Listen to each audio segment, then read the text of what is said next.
एक व्यापारी था जिसका नाम रोहन था। वह बहुत बड़ा व्यापारी बनना चाहता था, पर उसके पास पैसे नहीं थे। वो अक्सर व्यापारियों को देखता और उन जैसे बनने की कल्पना करता। एक दिन उसने दो व्यापारियों की बात सुनी।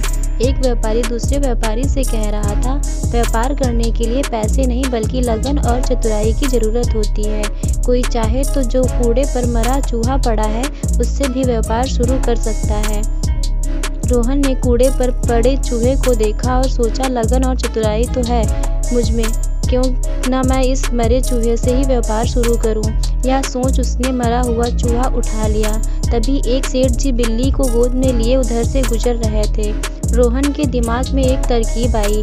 वह चूहा उठाए उस सेठ जी के आगे आगे चलने लगा। सेठ जी की बिल्ली चूहे को देखकर उतावली हो गई। वह म्याऊं म्याऊं करके कुलकुलाने लगी। सेठ जी ने रोहन से कहा, क्यों भाई, यह चूहा बेचोगे? रोहन ने कुछ देर सोचने का नाटक किया। अंत में वह तैयार हो गया।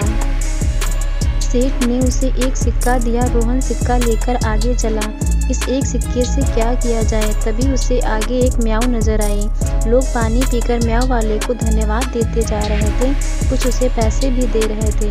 यह देखकर रोहन ने सोचा कि क्यों ना यही काम किया जाए। रोहन ने एक बड़ा घड़ा खरीदा, उसमें पानी भरकर खेतों के निकट बैठ गया। थके प्यासे किसानों ने उसका ठंडा पानी पिया। किसानों के पास देने के लिए पैसे तो नहीं थे, पर उन्होंने रोहन को कुछ फूल दिए। उसका दिमाग अब और तेज चल रहा था। रोहन मटके में फूल भरकर मंदिर की ओर चला।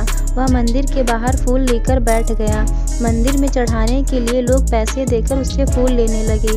रोहन की अच्छी कमाई हो गई। अब वो दोपहर को किसानों को पानी पिलाकर उनसे फूल लाता और शाम को मंदिर में बेचकर पैसे कमाता। एक दिन उसे किसी ने सुना कि बड़ा व्यापारी अगले महीने 500 घोड़े लेकर शहर आने वाला है। उसका दिमाग दौड़ने लगा। वो वहाँ घसियारों को मुफ्त में शरबत पिलाता। घसियारे उसके बहुत आभारी हो गए। वे उसकी सेवा के बदले उसके लिए कुछ करना चाहते, पर रोहन उन्हें कहता, समय आएगा तो मौका दूंगा। एक दिन वो समय भी आ गया जब घोड़े का व्यापारी अपने 500 घोड़े लेकर शहर आ गया।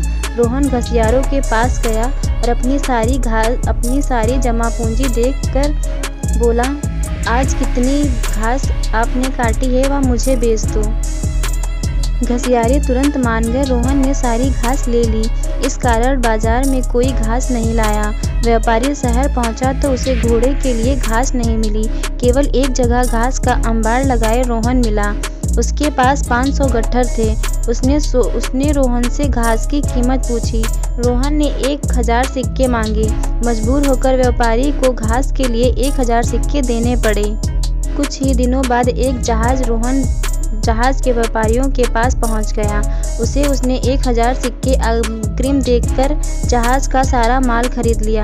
नगर के व्यापारियों को रोहन से माल खरीदना पड़ा। रोहन ने व्यापारियों से पैसे लेकर जहाज वालों को पूरी कीमत दे दी। शहर के व्यापारियों में रोहन मशहूर हो गया। सब उसकी चतुराई का कायल हो गए। एक दिन रोहन एक व्यापारी के घर गया। यह वही व्यापारी था जिसकी बात सुनकर रोहन ने मरे चूहे से अपना कारोबार शुरू किया था। रोहन ने एक सोने का चूहा उस व्यापारी के सामने रखा और बोला, आप मेरे गुरु हैं, यह सोने का चूहा गुरु दक्षिणा में आपके लिए स्वीकार कीजिए। रोहन ने मरे चूहे से लेकर अब तक की सारी कहानी उसे सुना दी। व्यापारी चकित रह गया और बोला, रोहन, तुम्हारे जैसे योग्य युवक को मैं खोना नहीं चाहता। मेरी विवाह योग्य एक सुंदर सुशील बेटी है। तुमसे योग्य ना मुझे उसके लिए मिल नहीं सकता। मुझे गुरु दक्षिणा के रूप में यही संबंध चाहिए। रोहन ने रिश्ता स्वीकार कर लिया। शिक्षा, मेहनत, लगन और चतुराई से किसी भी कार्य में सफलता प्राप्त की जा सकती है।